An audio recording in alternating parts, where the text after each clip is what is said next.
Damos comienzo a la presentación del libro Fernando Mañé Garzón, de los autores Ricardo Pou-Ferrari, Eduardo Wilson y Víctor Raggio, tres médicos orientados en la asistencia a diferentes especialidades, pero que comparten la afición por la historia de la medicina y la admiración por su maestro, el profesor Mañé Garzón. Le damos la bienvenida y al mismo tiempo agradecemos la presencia, en especial, sé que están extendidos en la sala, a los familiares del profesor Mañé Garzón, también a sus amigos, colaboradores, alumnos y colegas, así como también admiradores. Previo a proceder a la presentación de quienes nos acompañan en el estrado, ponemos en conocimiento de ustedes que se dispone de un tiempo acotado, habrán visto en el acceso, el horario del museo, y lo que hemos concertado es respetar el horario de funcionamiento, a cuyos funcionarios les agradecemos la colaboración. El libro se encuentra ya a la venta en las principales librerías de Montevideo, pero estando quien sale, quienes lo desean, podrán adquirirlo en el stand que está ubicado en el acceso al auditorio, con un monto especialmente bonificado para la ocasión. Ahora sí, vamos a brindar la información de quienes integran el estrado. Dos intelectuales ampliamente conocidos en nuestro medio que tendrán a su cargo tanto la presentación como los comentarios del libro. Ellos son el doctor Álvaro Díaz Berenguer, médico, ex profesor agregado de Clínica Médica de la Facultad de Medicina de la Universidad de la República, responsable de la unidad de la misma facultad, la unidad académica de Humanidades Médicas. También es miembro titular de la Academia Nacional de Medicina y miembro titular de la Academia Nacional de Letras. El doctor Gerardo Caetano, historiador, doctor en Historia por la Universidad Nacional de La Plata, docente e investigador grado 5 en Historia y Ciencias Políticas de la Facultad de Ciencias Sociales de la Universidad de la República. Ha sido y lo es coordinador académico del Observatorio Político del Instituto de Ciencia Política de la UDELAR, miembro titular de la Academia Nacional de Letras, miembro titular de la Academia de Ciencias del Uruguay y autor de numerosos libros de su especialidad. Bueno, es hermoso ver una presentación de un libro con tanta gente, no es habitual. Agradezco profundamente a los autores que me convocaron para esta presentación. Es para mí un honor conversar sobre este libro y en particular poder hacerlo sobre la figura de Fernando Mañé Garzón. Para comenzar les diré que en este poco tiempo que tenemos es imposible transmitirle la riqueza de este libro y menos de la personalidad a la cual está dedicado. Así que simplemente algunas líneas para dar una noción de la inmensidad de lo que allí está contenido. Perdón por el uso de estas palabras grandilocuentes, que para mí por lo general no me gustan, pero realmente es un trabajo magnífico. ¿Qué es un libro? Es un conjunto, en última instancia, de signos sobre el papel, palabras, que transmiten ideas. Pero en este caso, estas palabras transmiten algo por tres grandes caminos. Un camino histórico del Uruguay, de fines del siglo XIX hasta prácticamente el comienzo de nuestro siglo. Un camino descriptivo de hechos biográficos de un ser muy particular y excepcional. Y fundamentalmente un camino sensible que sigue el espíritu de una persona a la que se siente palpitar. La particularidad de estos caminos son los paisajes. Es un libro de paisajes exteriores e interiores. Los autores, Ricardo Pou, Eduardo Wilson, Víctor Raggio y también el prologuista Augusto Zoiza, compusieron una obra que además permite, a través de una personalidad y del abanico de sus conexiones, introducirse en un sector de la sociedad uruguaya y en el ámbito académico universitario. recurren para ello a una multiplicidad de impresiones, datos históricos, fotografías, que se despliegan en torno a documentos originales, fundamentalmente del propio Mañé, y en particular en relación con un diario íntimo que él tenía, su libro de oro. Estos elementos se ensamblan en perfecta armonía, se lo ven hacer, crecer, desarrollarse a través de las influencias familiares y de sus maestros, a través de sus viajes, en particular a París. Se lo ve en la adolescencia con su pipa y su perro, se lo ve trabajando y estudiando, paseando por parques o asistiendo a conciertos, se lo ve en el seno de su familia, una familia muy particular también. Paseando por parques, se lo ve atravesando una vida plena con luces y algunas sombras, en el Museo de Historia Natural o en el quehacer universitario de la Facultad de Humanidades y Ciencias o en la Facultad de Medicina, en el Departamento de Historia. Pero también se lo ve disfrutar en la soledad, se lo ve envejecer con felicidad.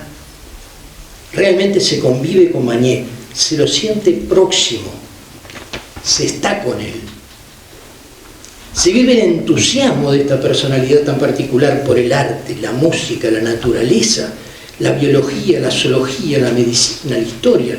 Se vive la intensidad de sus vínculos sociales, de sus amistades y el relato de una atmósfera política. José Pedro Barrán diría que este libro permite el análisis de la sensibilidad de una época. No es solamente un homenaje a Mañé, sino también un homenaje a un enorme conjunto de personalidades con los cuales interactuó a lo largo de su vida, que conforman pilares de nuestra sociedad y en particular del ámbito científico-médico. Aquí están presentes desde los integrantes de su núcleo familiar hacia maestros, amigos, científicos, historiadores, políticos. La lista es enorme, abarcando el ámbito médico, universitario y cultural. Por ejemplo, Clemente Estable, Egastro Cordero, Francisco Sáez, Ubaldo Ramón Negro, José María Portillo, Arturo Ardao, Juan Pibel Devoto. La lista es enorme. Se convive con una personalidad apasionada por el quehacer universitario. Protestaba contra el quietismo y la falta de un espíritu renovador en esa universidad. Reclamaba ideas nuevas. Se respira un impulso vital que orienta a una búsqueda incesante del conocimiento, rompiendo con los dogmas, que busca ante todo la creación, el descubrimiento. Así descubrió, por ejemplo, en el área de la zoología algunas especies y en medicina algunas enfermedades genéticas que llevan su nombre. Se convive con un ser apasionado en una cultura superior que comenzó con uno de sus primeros libros, regalo de su padre en París, El Quijote. Repetí una frase de Goethe, que curiosamente también repetía mi padre: lo que se hereda de los padres hay que reconquistarlo si se quiere ser digno de poseerlo, marcando la responsabilidad de la propia originalidad ante lo heredado. De igual modo consideraba que nuestro país no debía ser colonia cultural ni científica. En este conjunto de signos sobre el papel blanco queda en carne viva una rara avis, como hablábamos ahora con Soiza, de una curiosidad incesante que se transformó en un gran clínico a partir de su interés polifacético. No voy a citar este pedazo largo, solamente el final. A través de lo insólito y desprendiéndose así de lo rutinario, comprender mejor los hechos y procesos generales cuyos determinantes se ocultan tantas veces bajo apariencias banales. Cada caso nuevo, sobre todo los raros, era motivo para profundizar el estudio de la patología. No solo lo hacía, sino que le sugería a los jóvenes que lo hicieran. Según los relatores, tenía ese ojo clínico que caracteriza a los grandes maestros, que le permitía hacer diagnósticos casi de inmediato, por lo que se convirtió en un referente de la pediatría del Uruguay. No miraba a sus pacientes por el ojo de la cerradura de su especialidad, sino que tenía una amplitud de mirada mucho más grande, basada en sus permanentes lecturas de revistas médicas como Lancet o The New England Journal, pero también en su amplia cultura. Todo eso era fundamento para ese ojo clínico. Abarcaba la totalidad de un enfermo de igual modo como abarcaba las diversas disciplinas en las que se desempeñaba. Recordemos que en determinado momento fue simultáneamente profesor de pediatría, subdirector e investigador del Museo de Historia Natural y profesor de Zoología de Invertebrados en la Facultad de Humanidades y Ciencias. Tampoco vamos a entrar en su producción científica, que es enorme, y la histórica. Vamos a seguir con el libro que me parece maravilloso. El libro nos muestra a Manet como un gran admirador y heredero de la cultura francesa, sin duda. A propósito, se recogen dichos y citas en francés, que me parecieron muy divertidas en el libro. Y todo el libro nuevo decía, c'est une bouteille à la mer, es una botella al mar. Así podría haber opinado de este libro que estamos comentando, que es un mensaje a lectores desconocidos en el que se rescata de antemano la intención de comunicar una presencia, una existencia que necesita ser reconocida, valorada y de alguna manera rescatada para las nuevas generaciones. Su formación de adolescente en Francia, país al que retornó ya graduado, becado por la Universidad de la República, le permitió completar su formación. Decía, jactándose a propósito de su beca, a mí nunca un laboratorio me pagó un viaje. Ya saben a qué se refería. Se muestra un ser particular para la cual la carrera médica en investigación necesita el complemento de la historia y de la formación cultural. Es un humanista francófilo, de fe cristiana, que se siente en el pasado las raíces para ubicarse y evitar así lo absoluto del presente, en un equilibrio entre lo espiritual y la ciencia, entre la duda y la certeza científica, entre la verdad y la mentira, que le preocupaba mucho. Si bien nada del humano le era ajeno, también nada de la naturaleza lo era. Conocía el territorio uruguayo a través de sus viajes al interior, tanto desde el punto de vista científico como estético. Gozaba viendo el paisaje. Era lo mismo para él ver el paisaje que una mariposa en el microscopio. Gozaba de esa hermosura. De cuna burguesa, aristocrática y conservadora, hijo de un parlamentario colorado, amigo de Gabriel Terra, en su juventud se inclinó por ideas libertarias y anarquistas, como muchos de los jóvenes que se abren al mundo. En su madurez este libro lo muestra amigo de Jorge Valle y más crítico de la izquierda, aunque como todo libre pensador es difícil que se pueda ser catalogado para un lado o para el otro.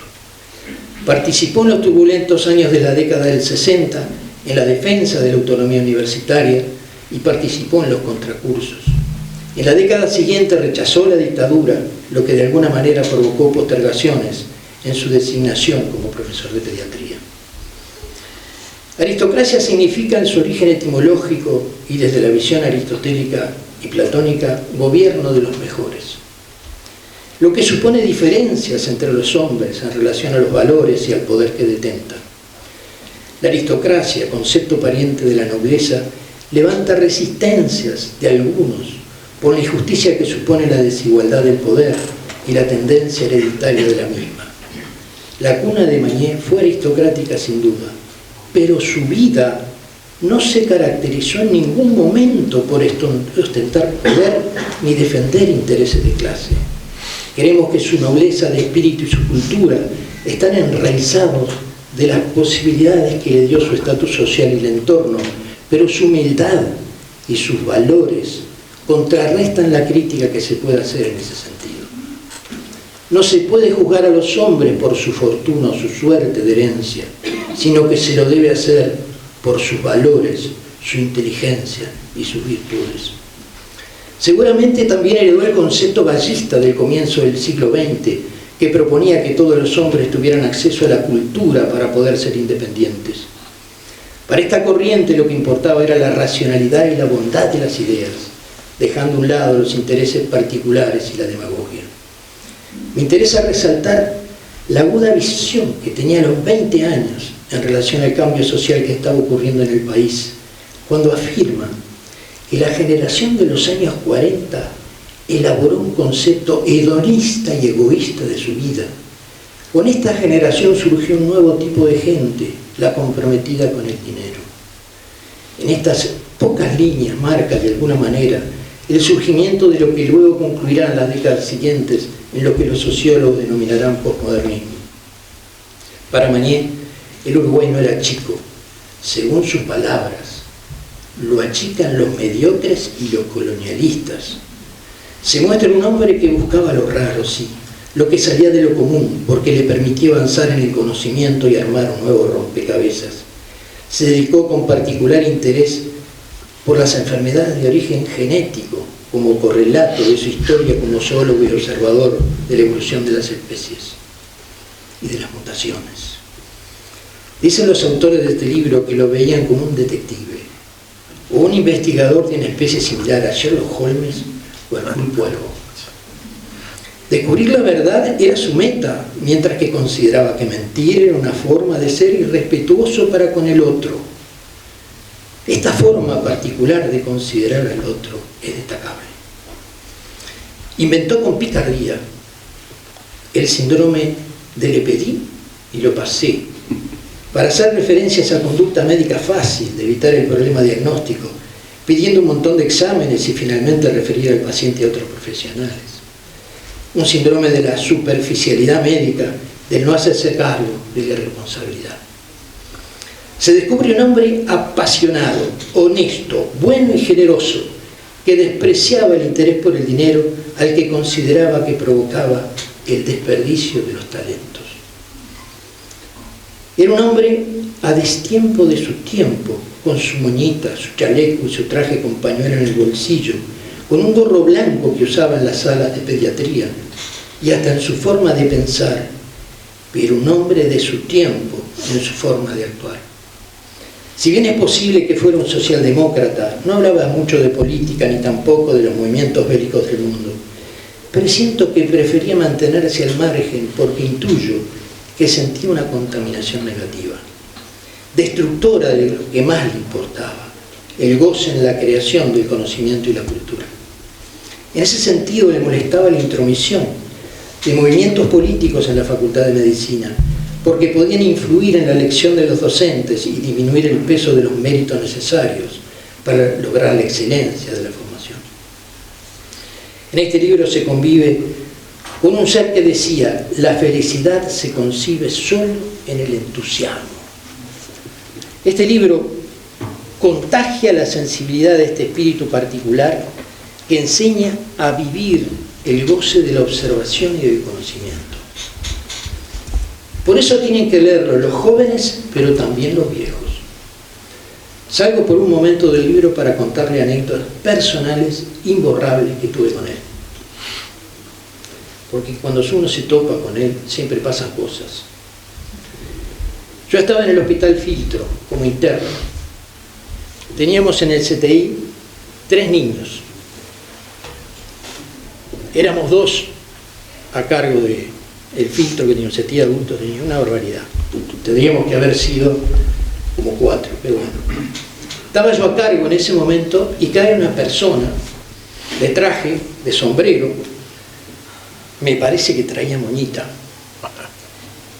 que vino a preguntarme por uno de los niños que estaba en el CTI que estaba interesado. Yo no me acuerdo si se presentó. Yo tenía un trabajo bárbaro y la verdad que no le di mucha bolilla. Fuimos hasta el CTI y le comenté con lujo de detalle, como hace un creído recién interno, creyendo que le estaba dando clase, lo que tenía él. Y le digo: mire, tiene una sepsis por oceánico por una ectima gangrenosa de Ehlers. Me mira y me pregunta: ¿qué Ehlers? Yo sentí un vacío bajo mis pies. No tenía ni la menor idea. Yo había escuchado que la sepsis popioceánico y la ectima gangrenosa de Ehlers, se lo había escuchado a un profesor que se llamaba Mario Medina, pero yo nunca había leído ni a Ehlers ni tampoco de dónde era eso. Entonces me llamó tanto la atención que le dije: mira, no sé. Digo: ¿pero usted quién es?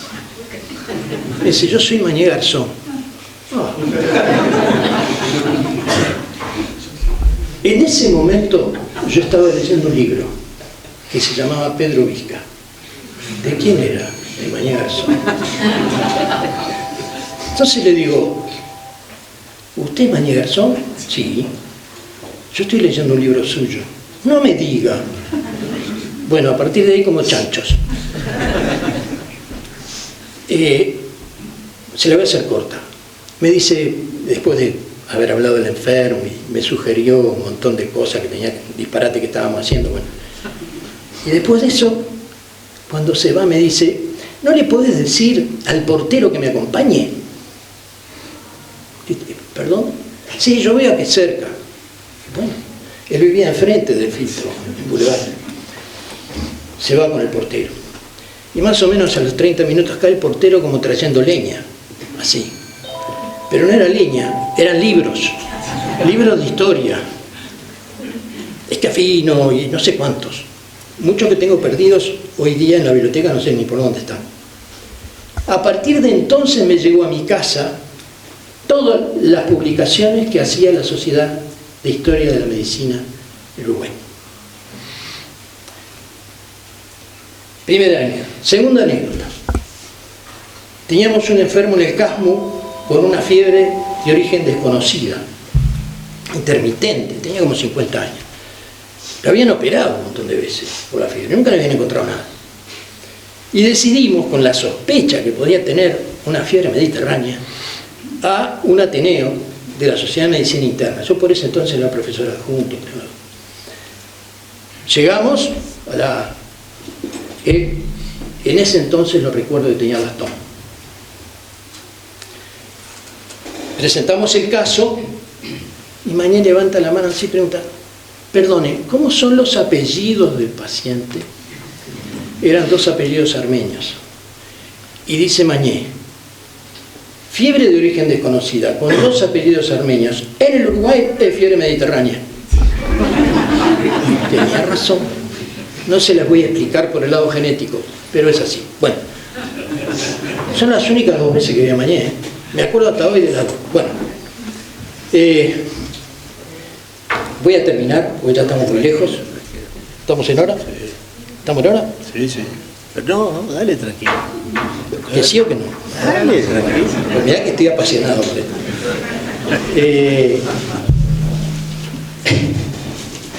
Voy a la última parte. Volviendo al libro. Dice Mañé, no renuncio a la intención de crear. Si algo flaquea el profundo sueño, lo gozo al despertar temprano y gozar de la madrugada. Quien no madruga, no goza del día. Si flaquea la memoria, me hago de un papel. Si la estabilidad es más incierta, me valgo de un bastón. Y a veces sueño que sueño, y de ello me valgo para ser más noble, más puro, más generoso y, digámoslo sin orgullo, más bueno. Soy viejo, pero no estoy viejo. Cada día estoy más lúcido y creador, aunque cada día más torpe con el cuerpo, pero guardo la ingenuidad creadora. El que hace envejece bien, el que no hace pierde la razón de existir para los demás. He pasado, pero me voy quedando solo. Mis recuerdos no tienen testigos. Este libro, sin embargo, es testigo de esos recuerdos. Recoge sus apuntes y en gran parte su diario que comenzó en la adolescencia, al que tomó como un amigo íntimo cuando se propuso, según sus palabras y leo textual, llevar una vida interesante. Allí da rienda suelta a su experiencia vital que quedó plasmada y hoy está aquí presente junto a la devoción que provoca su figura en sus alumnos. Este es un libro que deberían leer los estudiantes, sobre todo de medicina, pero también los historiadores y también los jóvenes docentes, porque permite obtener un ejemplo para tomar una referencia del ser, no solo del ser médico, sino del ser hombre, en el sentido amplio de la palabra, en sus circunstancias, como diría Ortega y Gasset. Gracias de nuevo a los autores por permitirme esta intervención, pero sobre todo por haber creado este libro.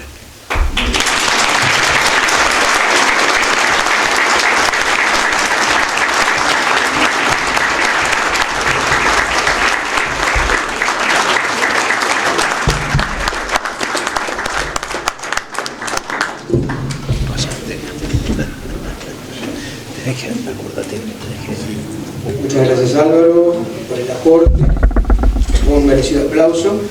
Y ahora sí, invitamos al doctor Gerardo Caetano para que complemente toda esta parte de lo que es comentarios y, lo más importante, cómo ha considerado este libro. Bueno, muy buenas noches.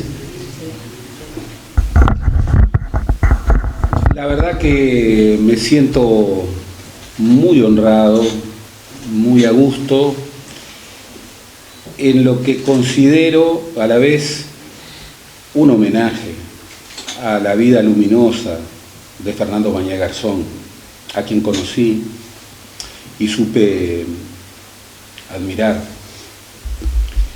Y también un homenaje a los autores de este libro y a la Sociedad de Historia de la Medicina, que, y lo digo desde el campo de la historia, siempre nos regalan verdaderas vetas cargadas de documentos, de vidas, de trayectorias, pero que en particular en este libro nos regalan la aventura de una figura absolutamente excepcional. En verdad admiré mucho a Mañé, muchísimo, y en verdad pude en no muchos encuentros aquilatar su enorme valía, su capacidad superior, su temple. Me lo recuerdo en su casa, contándome anécdotas de pacientes. Y también lo recuerdo en aquella piecita, aquella piecita en donde, del subsuelo de la facultad, era muy impresionante verlo, lleno de libros. Seguramente él sabía dónde estaban, pero solo él sabía dónde estaban, porque es como esas librerías en donde solamente el librero sabe dónde encontrar el libro perfecto, y podría citar muchas librerías. También lo conocí a través del vínculo con mi maestro, con José Pedro Barrán. Tenían una visión de la historia de la medicina muy distante uno del otro, muy distante. Y Mañé siempre destacaba la bonomía enorme, gigantesca de José Pedro Barrán, y lo llevó a la colonia Chepare y lo llevó en varias oportunidades a conocer espacios hospitalarios, y José Pedro siempre me contaba que a él lo llenaba un poquito de miedo, porque él advertía que su historia de la medicina era muy apetecida por el público, menos por los doctores. Que el poder de curar, que sus aproximaciones a la enfermedad, que causaban cierto escozor. Y también lo recuerdo en aquella piecita, aquella piecita en donde, del subsuelo de la facultad, era muy impresionante verlo, lleno de libros. Seguramente él sabía dónde estaban, pero solo él sabía dónde estaban, porque es como esas librerías en donde solamente el librero sabe dónde encontrar el libro perfecto, y podría citar muchas librerías. También lo conocí a través del vínculo con mi maestro, con José Pedro Barrán. Tenían una visión de la historia de la medicina muy distante uno del otro, muy distante. Y Mañé siempre destacaba la bonomía enorme, gigantesca de José Pedro Barrán, y lo llevó a la colonia Etxepare y lo llevó en varias oportunidades a conocer espacios hospitalarios, y José Pedro siempre me contaba que a él lo llenaba un poquito de miedo, porque él advertía que su historia de la medicina era muy apetecida por el público, menos por los doctores. Que el poder de curar, que sus aproximaciones a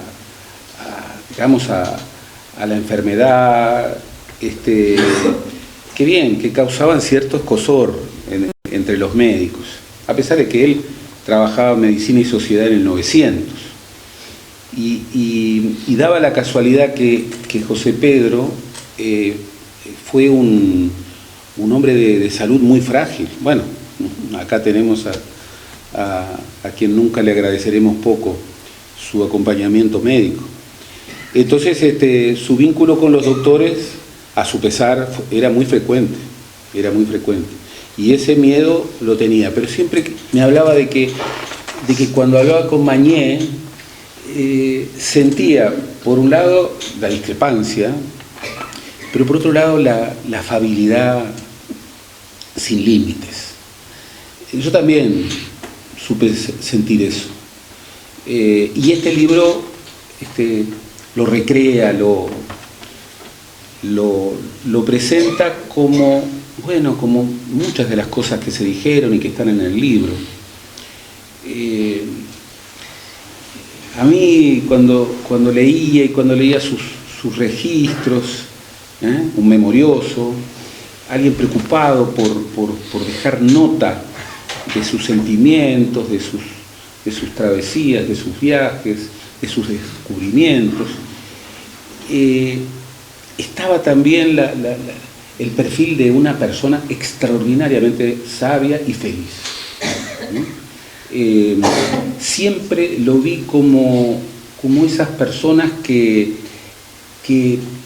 vaya a saber por qué, pero aprendieron a vivir, aprendieron a envejecer, aprendieron a conversar, aprendieron a descubrir, aprendieron a ser curiosos, aprendieron a ser felices. Siempre que lo veía decía, pero ¿y esta figura de dónde salió? ¿De dónde salió? Por eso me imagino lo que debe ser para su familia, portar esa aventura. Porque si para mí, que lo digo desde el Uruguay, digo, qué orgullo haber tenido entre nosotros a una persona de esa dimensión. Me imagino a aquellos que lo trataron más de cerca, ¿no? Era un hombre universal, de esos que ya no abundan. Si bien podía ser un especialista en sus temas, no era el especialista de hoy, que ve solamente un tema y el resto es como que no le importara. No, era especialista, pero era un hombre que tenía una visión holística de la vida, de los problemas, de los asuntos.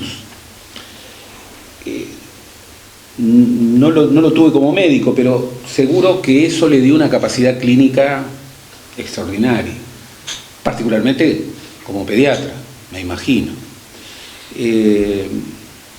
Es un hombre que, y esto es una gran virtud del libro,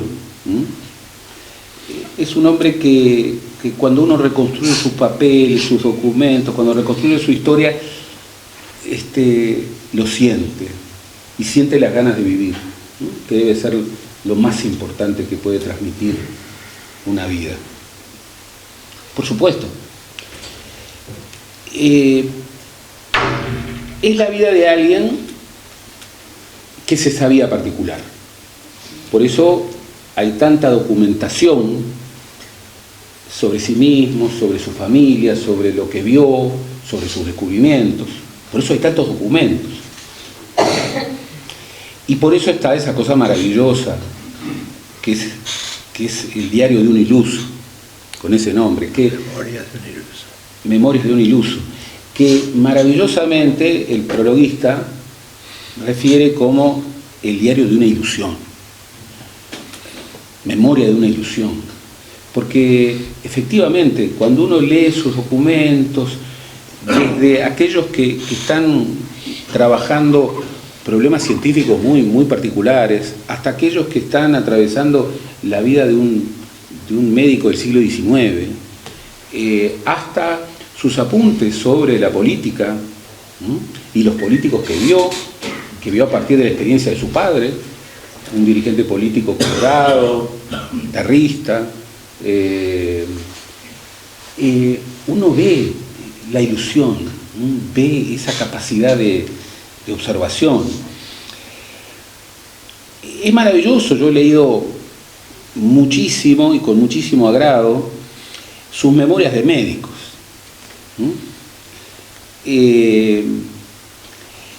Tiene una rara manera de contar la historia de los médicos, porque yo recuerdo que Barrán decía, hay que aguzar el oído para escuchar al que no habla a través de una historia clínica, al que no es el médico, sino que es el paciente.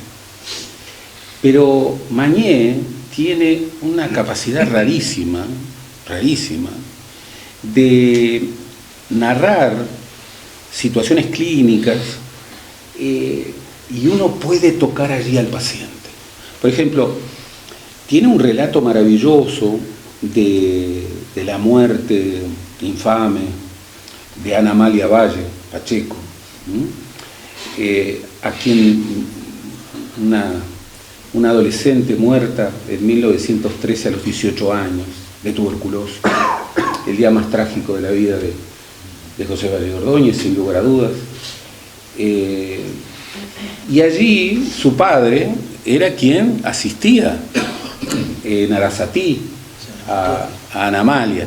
Tiene un relato sobre sus cuentos, la reconstrucción de su diario, un diario que Ana Amalia terminó cuando le impusieron el neumotórax. Absolutamente impresionante, absolutamente impresionante. Uno puede ahí registrar al paciente, registrar a esa muchacha de 18 años, ¿no? Llena de vida, pero que advertía la enfermedad que padecía y advertía el destino que estaba. Era un hombre de una vastísima cultura, afrancesada sin lugar a dudas. Amaba a Francia. Por eso cuando viajaba a Europa, viajaba a Francia y alrededores. Como hay tantos que viajan a la isla del continente. Pero él era francófono, y eso se ve en su manera de encarar la cultura.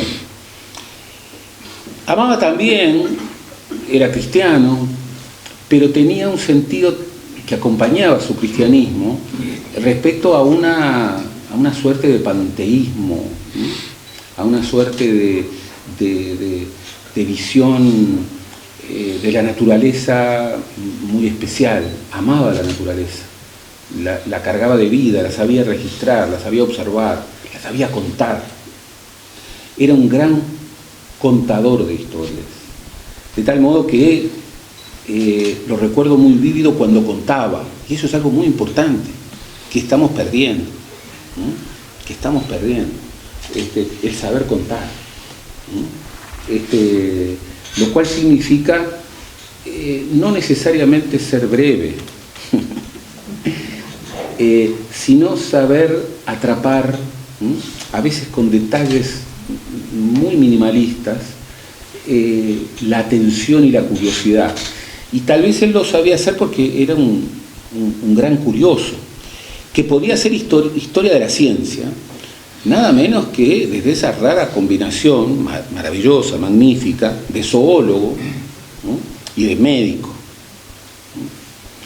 Realmente, frente a él, y no es casual de que él lo reconozca como uno de sus maestros y como uno de sus grandes amigos, una y otra vez me venía Pivel,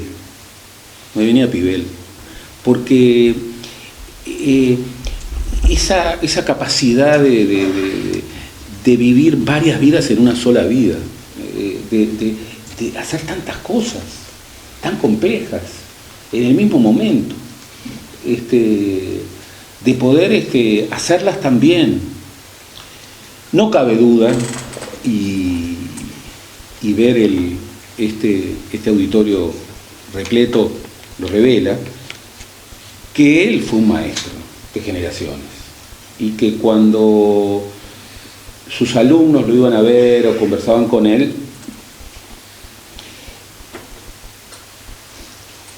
se dijo bien, Álvaro lo dijo, era un hombre de otro tiempo. Sí, y tal vez en su vida se lo veía como un hombre a destiempo. Sin embargo, yo creo que él tenía el secreto de ser un hombre de todos los tiempos. Porque yo lo vi, casi nonagenario, muy curioso de las cosas más nuevas. Muy curioso. Y aquel que en la vejez mantiene la vibración de la curiosidad, ¿no?, y la vibración de conocer eso nuevo, ¿no?, esa novedad. Era un gran innovador, claro. Había tenido maestros, el gran Clemente Estable, Ergasto Cordero, Arturo Arrao, un historiador de la medicina, médico, zoólogo, que sin embargo leía filosofía, y que estaba apasionado por la historia, y que tenía como maestro el mejor, ¿no?, a Pivel, nada menos. En varios de los documentos que aparecen demuestra la alegría de vivir, hace un alegato por la vida. Y cuando habla de sus amigos, y qué amigos, Augusto Torres, Raúl Ferreira, y cuando habla de su familia, es muy impresionante. Tiene relatos, yo marqué algunos, no se preocupen, no los voy a leer, pero habría muchos extraordinariamente plausibles como para ser leídos, porque son maravillosos. Hay realmente relatos que son tesoros, crónicas absolutamente maravillosas, cuentos de su infancia, descripciones sobre Montevideo, sobre Pocitos, hay una descripción sobre Pocitos, y también visiones de la política, muy sorprendentes, muy sorprendentes. Me sorprendió mucho su visión sobre Gabriel Terra, que por cierto, debo reconocer, no es una figura que me no es una figura. Porque Luis Alberto sabrá coincidir conmigo en que todas las virtudes como que se opacan cuando alguien viola la Constitución. Pero también ahí, en la comprensión de la complejidad de la vida, Mañé, que supo estar contra la dictadura que padeció, y no desde una visión maniquea, sino desde una visión profunda de valores. Estar contra la dictadura, como supo confrontar, bueno, movimientos políticos adentro de la universidad con los que no coincidía. Esa visión, sin embargo, hace un recuerdo de niño, porque era un niño, de lo que era Gabriel Terra, que realmente es maravilloso, se las recomiendo. Incluso revelador de una fineza en la identificación del carisma político. Realmente muy, muy importante. Allí habla, bueno, de cosas maravillosas, describe lo que era el Museo Nacional de Historia Natural, describe el mundo maravilloso que aparecía a sus ojos cuando empezaba a investigar geología. Seguramente hubiera sido más cosas, porque tenía tanta curiosidad. Su currículum, bueno, es impresionante, absolutamente impresionante. Y cuando habla, por ejemplo, del laboratorio de Clemente Estable, bueno, uno es como que se siente ahí. Sabía contar. Del mismo modo que sabe contar su momento de estudiante de medicina, su trayectoria en el Visca. Bueno, era un hedonista, sabía viajar, y eso es una gran virtud. Viajar no es solamente trasladarse, ¿no? Viajar es una tensión de búsqueda, y el trasladarse no basta para saber viajar.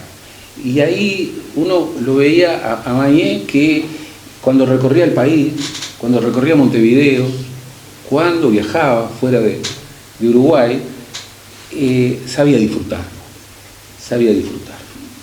y luego sabía narrar. A veces viajar es tan importante como saber contar después lo que uno vio. Uno vuelve a viajar en el recuerdo y hace viajar a la familia, a los amigos.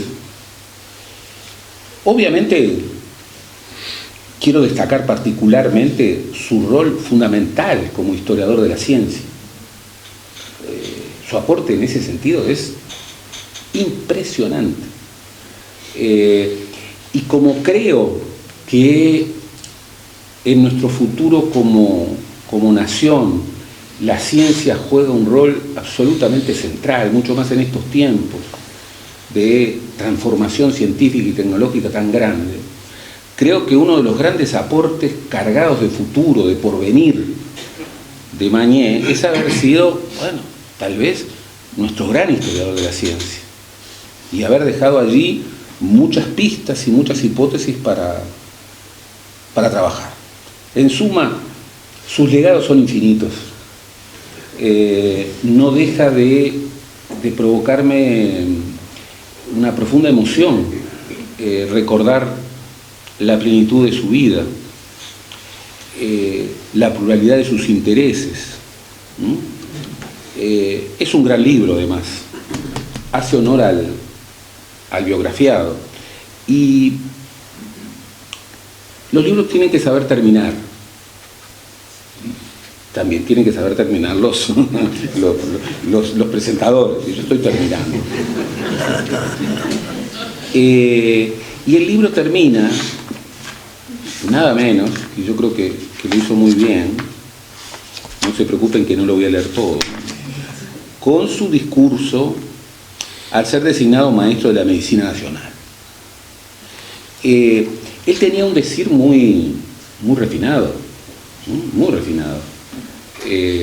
Conocía muy bien el idioma y lo respetaba mucho, y sabía varios idiomas, pero de alguna manera lo recuerdo, y me sale el recuerdo aquí cuando leo su discurso. Sabía transmitir. Y me gustaría terminar con los dos párrafos finales de su discurso en ese momento tan importante de su carrera y de su vida. Era un discurso marcado por los agradecimientos, lo cual lo revela en sus valores. En el momento de su plenitud como científico, como médico, recordaba y agradecía a los maestros de los que se sentía deudor, y a cada uno le daba un destaque muy especial. Y terminaba de una manera muy singular. Él fue un universitario cabal, y por eso supo tener una vivencia exigente, entrañable, con la Universidad de la República. Pero en el momento central afincó su peripecia en la Universidad de la República, que sentía como su universidad. Y terminaba diciendo: culmino con lo que condiciona todo lo anterior, y lo hice en consecuencia de ella.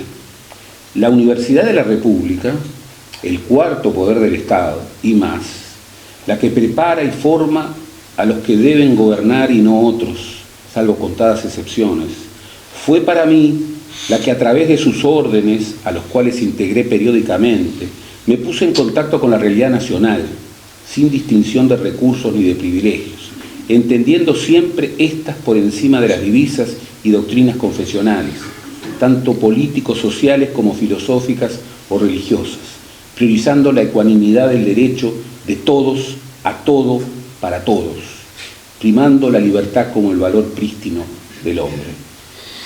Recibí mucho y creo vanidosamente que supe transmitir con la responsabilidad de aquel que aspira a facilitar hacia lo mejor.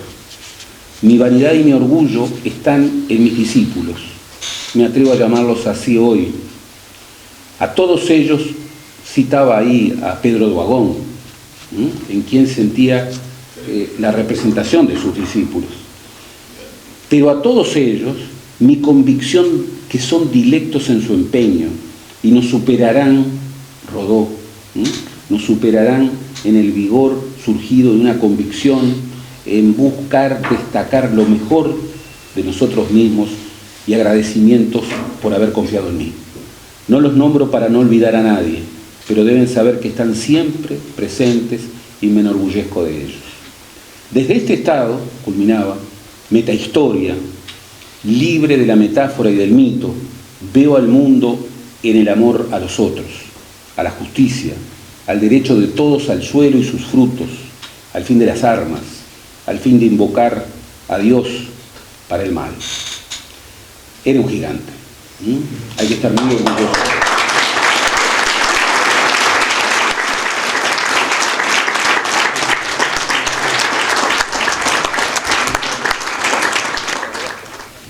Continuamos. Doctor Ricardo Pou Ferrari, lo invitamos a hacer uso de la palabra en representación de los autores del libro. Qué problema. Hablar después de los precedentes.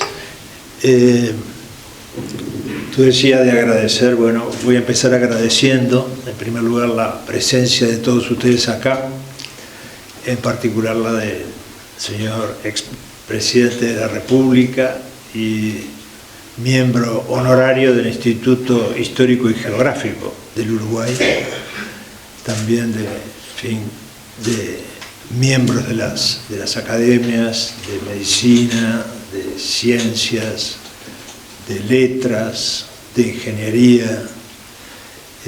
Agradecer a los que nos recibieron en esta casa y nos dieron todas las posibilidades para hoy recibirlos a ustedes. A la presidenta del SODRE, Adela Dubra, que nos permitió tener a los músicos que luego escucharemos. Y quiero agradecer muy especialmente a el prologuista Augusto Soiza La Rosa, que hizo casi un prólogo resumen y algo más admirable. Quiero agradecer a quien estudió la genealogía de Mañé, el licenciado Ángel Ayestarán, y a aquellos discípulos a quienes solicitamos algunas opiniones, o más que opiniones, algunos recuerdos. Su discípulo, yo diría, predilecto, José Luis Díaz Rosello, Leopoldo Pelufo, Gabriel González, el doctor Sebastián González Dambrauskas, que lo descubrimos a raíz de un folleto que publicó la Sociedad Uruguaya de Pediatría con motivo, un poco antes de la muerte de Mañé, magnífico. Y también el fotógrafo que nos tomó la foto de la contratapa, que es uno de los nietos de Mañé, José Luis Juan Pedro Valdés Mañé. Pero muy especial es mi agradecimiento para la familia, de la cual en realidad yo formo parte.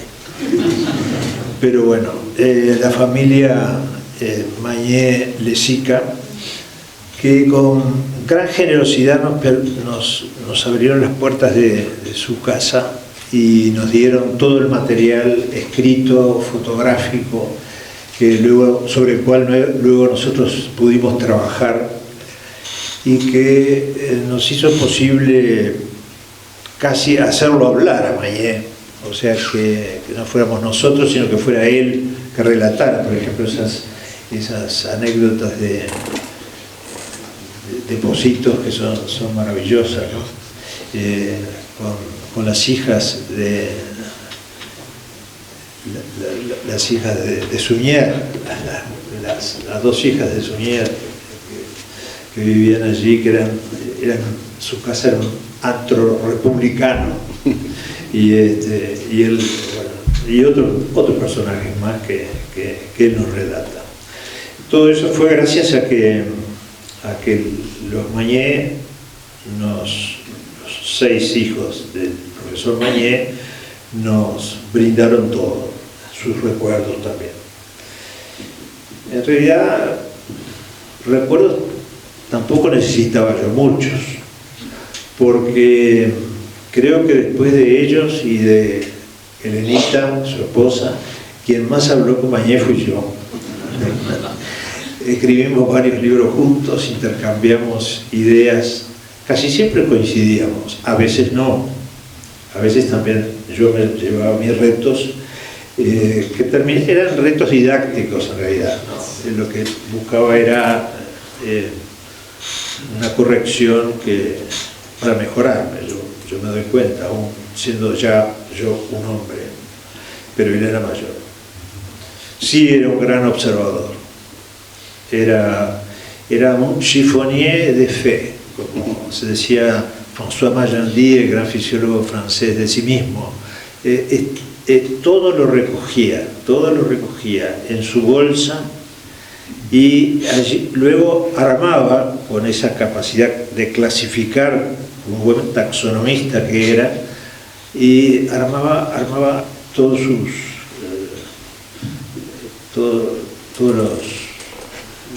fenómenos, los relatos, y bueno,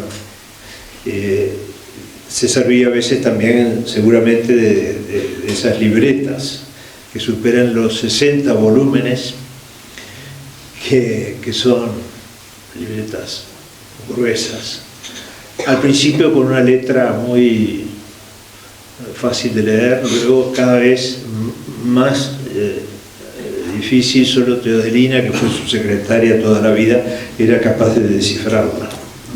Pero sí, fue un gran observador. Fue un gran lector. Saben que Mañé era un disléxico. Cuando niño, su padre lo encargó al hermano Damasceno en la Sagrada Familia para que lo corrigiera. Y lo corrigió tan bien, con su conocida capacidad pedagógica, que lo convirtió en un lector voraz. Todo el tiempo estaba leyendo, ya fuera hojeando, disecando, como él llamaba, o leyendo en profundidad. Y había un grupo de libros que él leía en forma periódica, cada tanto leía los mismos libros, por ejemplo, Cervantes, Montaigne, Balzac, lo sabía de memoria, ¿no? Al final lo sabía de memoria. Como sabía de memoria los poetas simbolistas, como sabía de memoria a Jorge Luis Borges. En sus últimos años yo lo visitaba y le leía, abría el libro de poemas de Jorge Luis Borges y le leía la primera línea y él seguía luego con todas las demás. Él tenía una memoria privilegiada. Fue un escritor ameno, sí, fue un escritor ameno y variado, pero de la lectura de las cosas de Mañé uno siempre saca una enseñanza, uno siempre saca alguna cosa para conservar y para poder utilizar en algún momento en el futuro. Fue un gran docente y un docente vocacional. Y no crean que necesitaba estar en la facultad, no. Un chiquilín pasaba por la calle y no entendía, o le hacía una pregunta y él lo sentaba y le daba una clase sobre determinada cosa. Él le gustaba, le apasionaba enseñar, ¿no? Explicar. Y al mismo tiempo formar. Y para eso era un guía, un maestro, un orientador. Muchos de los que empezaron siendo sus alumnos terminamos siendo sus discípulos, casi sus hijos espirituales. Y como decía Gerardo, quien lo hereda no lo roba, fue un gran estudioso de su estirpe familiar. No diría que él se jactaba de provenir de ella, pero sí le gustaba hablar por supuesto de su padre, que fue su gran maestro, Alberto Mañé Gorta, pero también de su abuelo paterno, Pablo, que era un comerciante exitoso, que llegó a ser, por su amistad con Terra, presidente del Banco de la República. De su tío del mismo nombre, el gran escultor, que vivió casi siempre en París, Pablo Mañé. De su abuelo materno, Manuel Casaravilla, abogado, y de ancestros más lejanos, como podía ser el general Garzón, o podía ser el hijo de Eugenio Garzón, que estando en París se hizo muy amigo Mañé tendría 9, 10 años, la primera vez que tuvo, cuando su padre fue ministro plenipotenciario ante Francia, entre el 37 y el 38, o no, el 36 y el 38, se hizo muy amigo y le regalaba medallas, le relataba episodios de la guerra, en fin, le regaló una tortuga embalsamada que Mañé conservó, Mañé conservó toda su vida. Sin duda admiró a sus maestros, a quienes no lo tenían, los llamaba silvestres. No, yo diría que por el autodidacta no sentía desprecio, pero sí los diferenciaba muy bien de aquellos que habían sido formados al lado de alguien. Entonces a esos otros los llamaba silvestres. Ya fueron enumerados sus maestros acá, no lo voy a hacer yo de nuevo, solamente agregar entre los médicos a Ramón Guerra, que fue el que definió su inclinación por la pediatría, y a José María Portillo, con quien empezó a trabajar cuando volvió de Francia la segunda vez. Porque no bien obtuvo su título, se casó con una mujer admirable, una mujer que lo supo acompañar, que lo supo contener y que yo creo que en cierto modo lo supo guiar, que era María Elena de Sica Alvear. y se fueron a París casi de inmediato. En París nació, y no la veo acá, qué raro, nació Florencia nació en París. Hay una anécdota muy cómica que nació con uno que fue profesor mío, Lacombe, y Lacombe le dijo, mire, va a demorar mucho. Entonces estaba su hermana Bimba y su cuñado Luis de Posadas en París, y les dijo, vamos mientras transcurre el parto acá al Boulevard de Montparnasse a comer unas ostras. Bueno, cuando dieron por terminada la comida volvieron y resulta que la niña ya había nacido. Durante esa época Magné hizo posgrado de pediatría con el famoso Debré, a quien él mucho no admiró.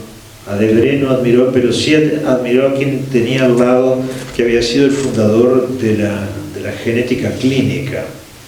Y eso fue una de las cosas que trajo Magné al Uruguay, ¿no? El estudio fue el fundador en el Uruguay de la genética clínica. Por eso lo tenemos a Víctor, que es el profesor hoy acá, que nos ha ayudado tanto en la comprensión de la importancia que esto tiene. Conforme fue también de los primeros en dedicarse a la neonatología, que no existía como disciplina. Era francófilo, pero no era fanático de los franceses. Sabía reconocer que los franceses tienen sus defectos. No le gustaba viajar. Yo tengo una carta toda escrita en francés con motivo de que se enteró de que yo salía de viaje, donde él enumera frases célebres en contra de los viajes. Y dice, como decía Borges, a mí no me gusta viajar, me gusta haber viajado. Y realmente a Europa fue esas 2 veces y no fue más. Y después si salió del Uruguay fue porque María Rosa andaba por el mundo y él lo invitaba a su casa. Hablaba bien el francés, recitaba muy bien el francés. Algo que fue dicho de paso, fue un admirador del arte en todas sus formas. A la pintura lo introdujo, se puede decir, en París en la segunda estadía, Augusto Torres y su esposa Elsa Andrada. Luego, cuando volvió a Montevideo, bueno, se hizo amigo de Matos, se hizo amigo de Le Borgne, se hizo amigo de Pepe Montes, y él era un individuo que le gustaban las cosas difíciles, no el arte convencional, no, tenía que ser el arte constructivo, el arte difícil, lo que a los demás le costaba admitir como valioso. A él enseguida lo atraía, lo mismo que la música, no era, sí era un melómano, pero de música difícil, esa música francesa un poco arrevesada, como puede ser Debussy o Ravel, tenía esa capacidad de irse formando, ¿no? De irse formando. En música, el primero fue un autodidacta.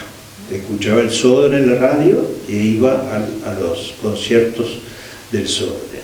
Luego volvía a la casa y escuchaba las mismas obras en el gramófono del padre. Más adelante tuvo la ocasión de asistir a las famosas tertulias musicales de los jueves de noche en lo de Eva Ferreira, porque él era muy amigo de Raúl y por consiguiente de don Carlos.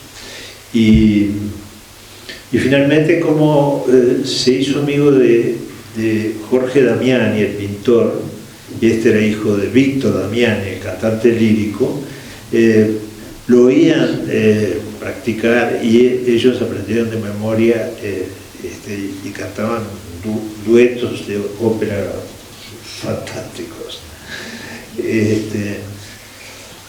Sí, esa variedad de cosas que podía hacer Magné al mismo tiempo y hacerlas todas bien, era una cosa rara, una cosa curiosa, porque como que cambiaba de onda, pero que lo que le aportaba la biología general o la zoología de invertebrados lo aplicaba también a la medicina o viceversa, y como tú dijiste, lo que aprendía de los grandes escritores le servía para encarar un caso clínico.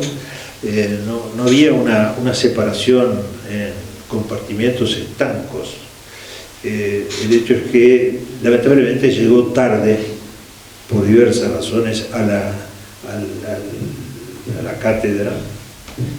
Llegó un año antes y algo de cumplir los 65 años.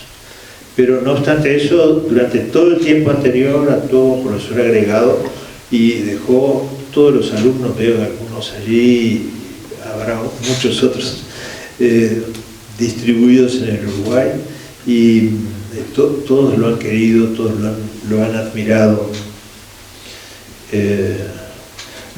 Este es un libro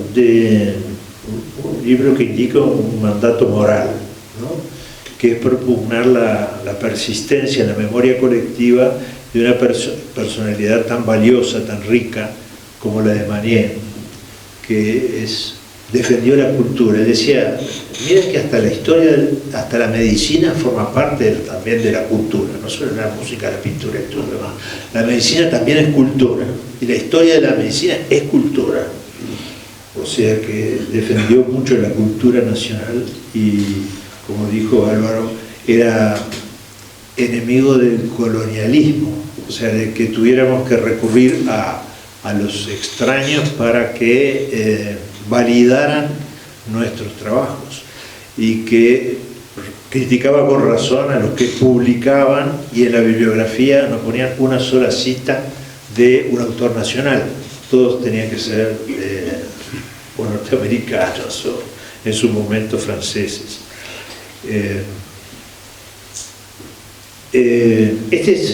Pretendemos que sea un libro abierto, ¿no?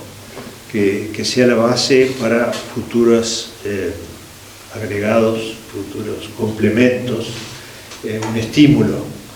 Yo creo que un libro que uno lee y que lo estimula a pensar, a reflexionar y a crear, es mucho más importante que un libro que pasa.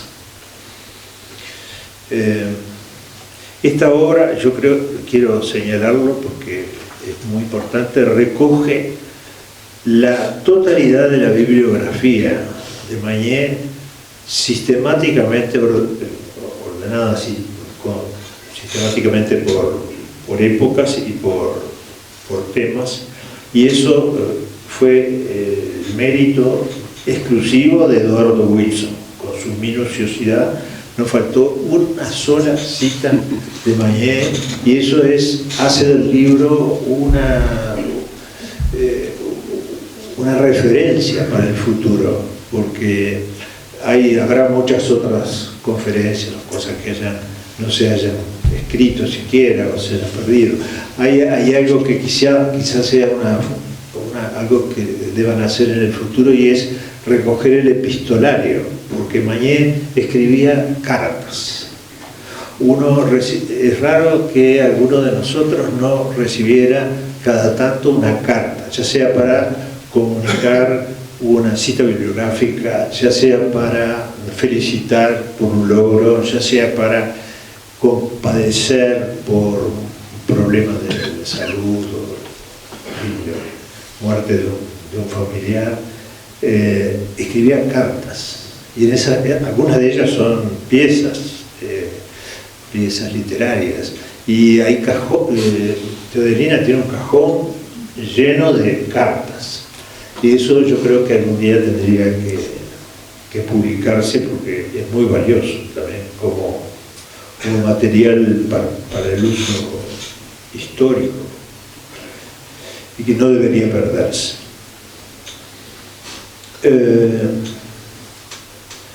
Su ausencia la sentimos a diario.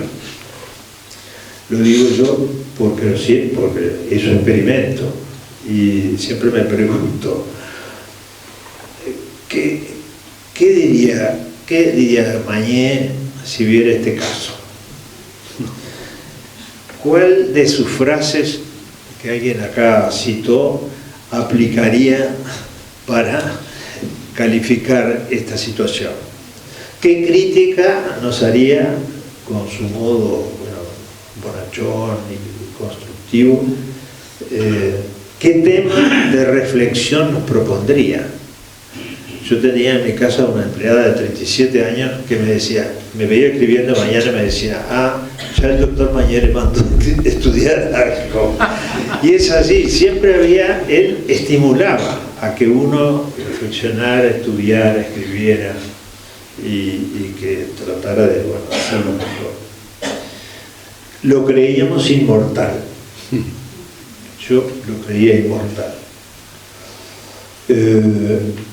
En cierto modo lo es, porque pese a que se cumplió el designio ese ineludible al que nadie escapa, aún perdura en nosotros, por la contundencia y la fuerza de sus ideas, Mañé vivo, Mañé está vivo. Y creo que junto a los coautores podemos decir que esta obra, estamos contentos con esta obra, entre otras cosas porque lo mantiene y lo mantendrá vigente. Muchas gracias. Muy bien.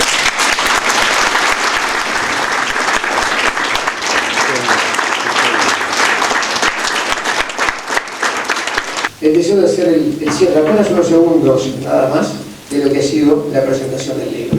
Víctor, por favor. Sí, no, les voy a extender un minuto el acto, porque tengo que agradecer sobre todo a ustedes por estar presentes, al museo por recibirnos, y en particular a los presentadores por este disfrute que fue escucharlos, y a Ricardo y a Eduardo por invitarme a participar de este proyecto. Es imposible transmitir con palabras la alegría y el orgullo que me provoca haber participado de esto. También quiero agradecer a todos los que colaboraron para que el libro tomara forma, ¿no? De la familia, ya lo mencionó Ricardo, pero para mí es una alegría enorme. Y creo que es en gran medida un agradecimiento también a Mañé. En mi vida tuvo un impacto muy positivo y muy grande. Y yo creo que se da la casualidad de que con todo lo que se dijo, con los textos que es el libro, con las brillantes exposiciones que hicieron, hay una palabra que resume todo, que es maestro. Y era un maestro. Muy bien.